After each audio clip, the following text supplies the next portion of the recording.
નમસ્કાર વિદ્યાર્થી મિત્રો, આજે આપણે પ્રાણીઓની ચાલ વિશે સમજીશું. કે અગાઉ જોયું કે અળસિયા અને ગોકળગાય છે તો એ પ્રાણી શું પગથી ચાલે છે? તો એ આપણે સમજવાનું છે કે એ પગથી નહીં પણ પોતાના શરીર વડે ચાલે છે. તો બગીચામાં જમીન પર ચાલતા કોઈ અળસિયાનું અવલોકન કરો.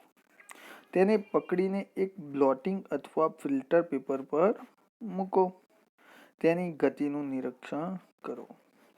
તેના પછી અળસિયાને એક કાચની પટ્ટી, ટાઇલ્સ અથવા કોઈ ચીકણી સપાટી પર મૂકો તથા તેની ગતિનું નિરીક્ષણ કરો. શું આ ગતિ પેપર પર કરેલ ગતિ કરતાં ભિન્ન છે? ઉપરની બે સપાટીમાંથી કઈ સપાટી પર અળસિયું સરળતાથી ચાલી શકે છે? અળસિયાનું શરીર અનેક વલયો એકબીજા સાથે જોડાવાથી બને છે. અળસિયાના શરીરમાં હાડકાં હોતા નથી, પરંતુ તેમાં સ્નાયુઓ આવેલા હોય છે, જે તેના શરીરને વધવા તથા ઘટવામાં મદદ કરે છે. ચાલતા સમયે અળસિયું તેના શરીરના પશ્ચ ભાગને ભૂમિ સાથે જકડીને રાખે છે તથા આગળના ભાગને ફેલાવે છે. તેના પછી તે અગ્રભાગને ભૂમિથી પકડી રાખે છે તથા પશ્ચ ભાગને ખુલ્લો કરી દે છે. તેના બાદ શરીરને સંકુચિત કરે છે તથા પશ્ચ ભાગને આગળની તરફ ખેંચે છે. આનાથી તે કેટલાક અંતર સુધી આગળ વધે છે. અળસિયું આ પ્રક્રિયાને વારંવાર પુનરાવર્ત કરીને માટીમાં આગળ ખસે છે. તેના શરીરમાં ચીકણા પદાર્થ હોય છે, જે તેને ચાલવા માટે મદદરૂપ થાય છે. તો વિદ્યાર્થી મિત્રો, આ અળસિયાની ચાલવાની રીત છે. એ શું કરે છે? પોતાનો પશ્ચ ભાગ છે એટલે પાછળનો ભાગ જમીનને પકડી રાખે અને આગળ ભાગને શું કરે? થોડો ધક્કો મારે એટલે ફેલાવે. પછી શું કરે?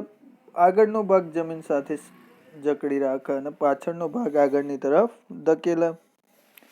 આમ વારંવાર કરી અને એ પોતાનું શરીર શું કરતું હોય છે? આગળ વધારતું હોય છે.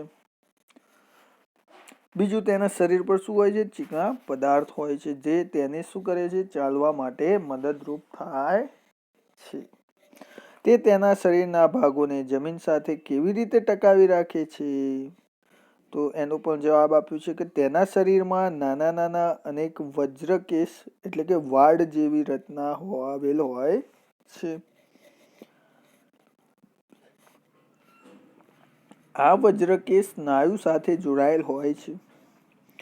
આ વજ્રકેશ માટીમાં તેની પકડને મજબૂત બનાવે છે. અળસિયું તેના રસ્તામાં આવવા વાળી માટીને ખાય છે. તેનું શરીર અપાચિત ખોરાકને બહાર કાઢે છે.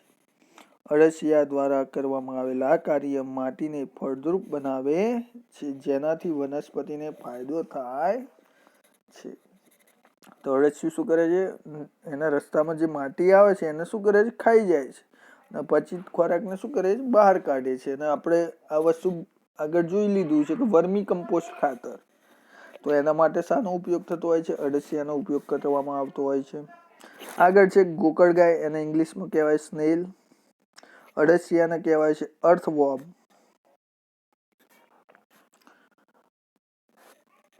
તો તમારા બગીચા કે ખેતરમાં જઈ ગોકળગાયનું અવલોકન કરો. શું તમે તેની પીઠ ઉપર ગોળ રચના જોઈ છે? તેને કવચ કહે છે. તે ગોકળગાયનું બાહ્ય કંકાલ છે, પરંતુ તે હાડકાનું બનેલું હોતું નથી. તે કવચ એક જ એકમ છે તથા તે તેને એક જગ્યાથી બીજી જગ્યાએ ગતિમાં સહાય કરતું નથી. તે ગોકળગાય સાથે ખેંચાઈને જાય છે. ગોકળગાયને કાચની પ્લેટ પર મૂકીને જુઓ. જ્યારે તે ચાલવાની શરૂઆત કરે ત્યારે કાચની પ્લેટને ઉપર ઉઠાવીને તેની નીચેથી તેની ગતિનું અવલોકન કરો. કવચના છિદ્રમાંથી ગોકળગાયની એક જાડી સંરચના તથા શીર્ષને બહાર આવતા જોઈ હશે. આ જાડી સંરચના તેના પગ છે, જે મજબૂત સ્નાયુઓના બનેલા હોય છે. હવે સાવધાનીપૂર્વક કાચની પ્લેટને ઝુકાવો. પગની તરંગિત ગતિ જોઈ શકાશે. ગોકળગાયની ગતિ અળસિયા કરતાં ધીમી છે કે ઝડપી? તો ગોકળગાયની ગતિ કેવી હોય છે? અળસિયા કરતાં વધુ ધીમી હોય છે. આગળ છે કોકરોચ. તમે કોકરોચ તો બધાએ જોયો જ છે. વંદો. તો એ વંદા માટે એક પ્રવૃત્તિ આપી છે 7 નંબરની. કોઈ વંદાનું અવલોકન કરો. વંદો જમીન પર ચાલે છે, દિવાલ પર ચડે છે અને હવામાં ઉડે છે. તેમાં 3 જોડ પગ હોય છે. 3 જોડ એટલે કે 6 પગ હોય છે. કેટલા પગ હોય છે? 6 પગ. 3 જોડ એટલે 3 ગુણ્યા 2 6 પગ હોય છે, જે ચાલવામાં મદદ કરે છે. તેનું શરીર કઠણ બાહ્ય કંકાલ દ્વારા ઢંકાયેલું હોય છે.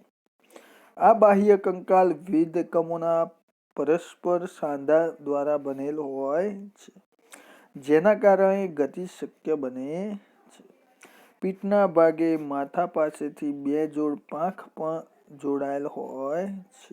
એટલે કે 2 જોડ એટલે કે 4 પાંખ હોય છે. કેટલી હોય છે? 4 પાંખ હોય છે, જે સ્નાયુ ચલનપાદની નજીક આવેલા છે. વંદામાં વિશિષ્ટ સ્નાયુઓ આવેલા હોય છે, જે સ્નાયુ ચલનપાદની નજીક આવેલા હોય છે. તે તેને ચાલવામાં સહાય કરે છે. અને આ સ્નાયુઓ વંદો જ્યારે ઉડે છે ત્યારે તેની પાંખોને ગતિ આપે છે. તો આ વસ્તુ હતી વંદાની.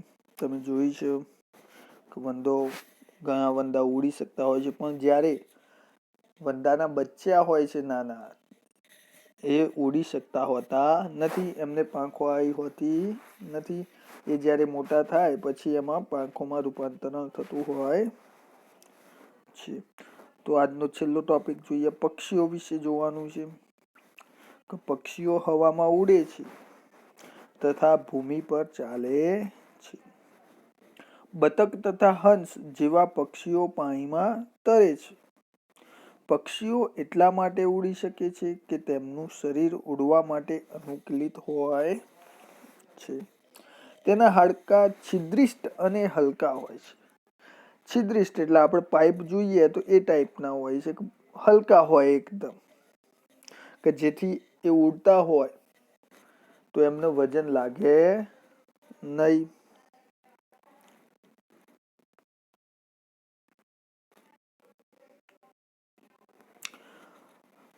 પશ્ય ઉપાંગના હાડકાં ચાલવા તેમજ બેસવા માટે અનુકૂલિત હોય છે.